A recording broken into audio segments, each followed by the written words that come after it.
Bonjour à tous, bonjour Madame Lessard.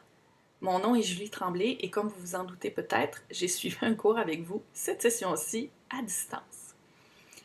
Bienvenue à ce dernier travail, ce travail intégrateur où je vais vous faire faire un tour d'horizon de mon expérience professionnelle en lien avec ce que j'ai appris en cours. Le cours que j'ai suivi avec vous, curieusement, a été un heureux hasard, car cette année, j'ai hérité d'un nouveau poste à l'école où je travaille, à l'école de cirque. Je donne un cours de musique et, encore heureux hasard, dans le local où j'enseigne, il y a 4 fantastiques ordinateurs très puissants avec des connexions Internet. Ce qui fait que cette année, en parallèle avec votre cours, j'ai expérimenté de part et d'autre, je m'en cacherai pas, la matière, que ce soit étudiée avec vous ou ce que je présentais aux élèves. Sans plus tarder, faisons un petit tour d'horizon justement de ces expériences musicales connexes ou non, j'espère pertinentes à l'intérieur de ce cours. À tout de suite.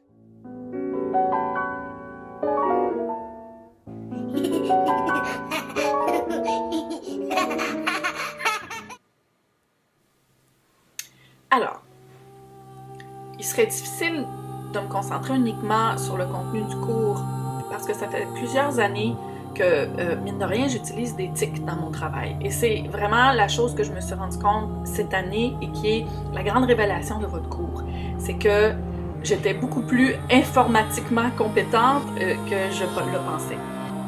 Au cours des années, de par mon métier de musicienne, j'ai eu à travailler avec beaucoup de collaborateurs qui, eux, étaient des personnes très compétentes sur différents logiciels de travail, que ce soit musicaux ou des logiciels de montage d'images.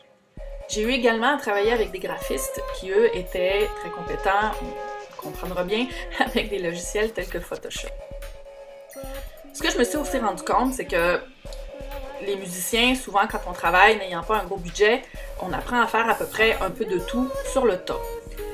Au cours des années, j'ai été amenée à travailler avec des logiciels comme Photoshop, des logiciels comme iMovie ou des logiciels d'enregistrement sonore, sans nécessairement avoir eu une formation poussée avec ces logiciels-là. Je les ai appris par essai-erreur ou par imitation parce que, comme je vous ai expliqué, je travaillais souvent en lien avec des gens qui, eux, savaient comment ça marchait.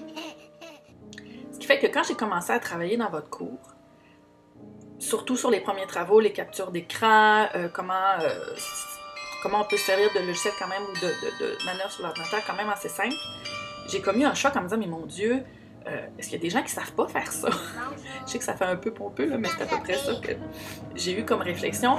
Et je me suis mis à vraiment revisiter les choses que j'avais fait au cours des années et à me rendre compte que, mine de rien, même si j'avais pas suivi de cours pour Photoshop ou des logiciels de montage vidéo, bien, à force d'en faire, j'avais quand même acquis une certaine compétence professionnelle. Comme je vous ai expliqué dans l'introduction, en plus, ayant un nouvel emploi qui nécessite encore que j'utilise des tics dans mon travail, je me suis rendu compte que toutes ces expériences-là qui, à première vue, n'avaient pas lien ensemble, prenaient tout leur sens cette année. Et j'ai trouvé ça très intéressant de pouvoir constater que toutes ces années à faire un peu 12 millions de petits métiers en lien avec le métier de chanteur avait fait de moi un professeur plus compétent. Et ça a été une belle révélation. Pour ce qui est des travaux de session, j'ai beaucoup apprécié travailler avec le logiciel qui nous permettait d'écrire la musique, faire de l'édition de partitions, parce que personnellement, j'en avais jamais fait. Dans mon travail, je ne suis pas beaucoup appelée à travailler avec ça, étant une chanteuse, non, c'est pas vrai. J'ai été très contente de constater que c'était beaucoup plus facile que ce que je me souvenais à l'époque, ayant vu les premières versions de Sibelius, je crois, ou des premières versions de logiciels que mes amis musiciens utilisaient. Ça avait l'air très compliqué et très savant. Et c'est avec plaisir, comme je vous dis encore, que j'ai constaté que c'était un logiciel qui était très facile d'usage et que je vais sûrement réutiliser, je ne sais pas quand, mais prochainement dans certains travails. En enseignement, je ne le sais pas, mais musicalement, très pertinent. De plus, j'ai bien aimé aussi expérimenter avec l'écran interactif pour un des derniers travaux. Mon fils est allant à une école anglaise qui s'appelle Holland. Cette école-là est pourvue de ce type d'écrans interactifs et j'ai eu beaucoup de joie, de plaisir à m'amuser avec ce logiciel-là en me disant « Mon Dieu, c'est avec ça que mon fils apprend en ce moment ». C'est évident que c'est pas toutes les écoles qui possèdent ce genre de technologie, mais je suis convaincue, comme vous le disiez si bien en cours, que dans quelques années, c'est le genre de technologie qui peut se répandre un peu partout. Ensuite de ça, en quoi le cours va me servir dans mon métier? C'est sûr que ça fait déjà quand même un certain nombre d'années que j'enseigne et j'ai pu constater que la technologie bouge très vite.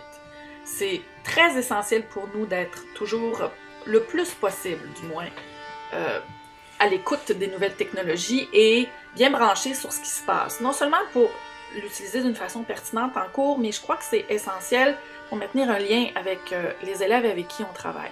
Eux grandissent dans cette technologie-là. Mon fils de 4 ans sait déjà utiliser l'ordinateur de façon autonome et aller sur Internet alors qu'il ne sait pas écrire. J'imagine que si on ne se tient pas bien en forme au niveau technologique, ça peut être pas long qu'on perd de la pertinence au niveau des élèves et que pour nous, ça va être très très difficile de pouvoir garder un lien avec eux qui est intéressant et qui est pertinent au niveau de leur formation parce qu'ils n'apprennent pas de la même façon que nous on apprenne, c'est clair. Cette année me permet aussi de vraiment appliquer ce principe-là. Avec mes élèves à l'école de cirque, j'ai essayé d'intégrer beaucoup de tics, beaucoup de vidéos, beaucoup de choses qui étaient beaucoup plus dynamiques, interactives et qui utilisaient les technologies dans lesquelles eux naviguent tous les jours.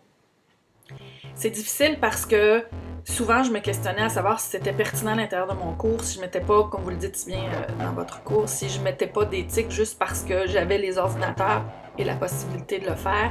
J'ai eu à faire beaucoup de réflexions sur le dosage, le temps que j'accordais à ces tics-là à l'intérieur de mes cours, faisant des volets qui étaient très très informatifs. J'ai un volet d'histoire de la musique. J'ai essayé de faire d'acquérir un équilibre, ce qui va souvent me prendre quelques années parce que c'est un nouveau cours, entre le contenu que je leur donne qui est de personne à personne et les informations que je leur donne via Internet, des vidéos ou des logiciels interactifs en ligne, des sites, etc. etc. Et je crois que c'est ça le grand défi auquel nous devons tous faire face, c'est ne pas noyer notre enseignement dans un contenu interactif qui peut avoir l'air accrocheur à première abord, mais qu'en bout de ligne ne soit pas nécessairement pertinent pour l'intention d'enseignement. En terminant, je voulais vous remercier. J'ai eu beaucoup de plaisir à suivre le cours. J'ai eu du plaisir à me rendre compte qu'il y a beaucoup de logiciels que je maîtrise quand même mieux que je pensais et que mes expériences, comme j'ai dit plus tôt, qui ne semblaient pas nécessairement pertinentes dans le cadre de mon enseignement, ben, en ce moment prennent tout leur sens et c'est vraiment ça que je vais retenir de cette année. C'est de faire confiance à mes acquis, à mes outils, même si ce sont des choses qui ont été apprises quand même de façon autodidacte et de ne pas avoir peur d'innover, de sortir du moule et de me creuser la tête quand j'ai une idée et que je veux la transposer, que ça soit sur un programme, un écran, une feuille de papier et autres. Je pense que tous les moyens sont bons pour transmettre les connaissances d'une façon intéressante et que l'éthique ne sont qu'une de ces facettes de ce but qu'on poursuit tous, nous les enseignants. Alors, sans trop m'étendre encore sur le sujet, je vous souhaite une bonne fin de journée et bonne correction!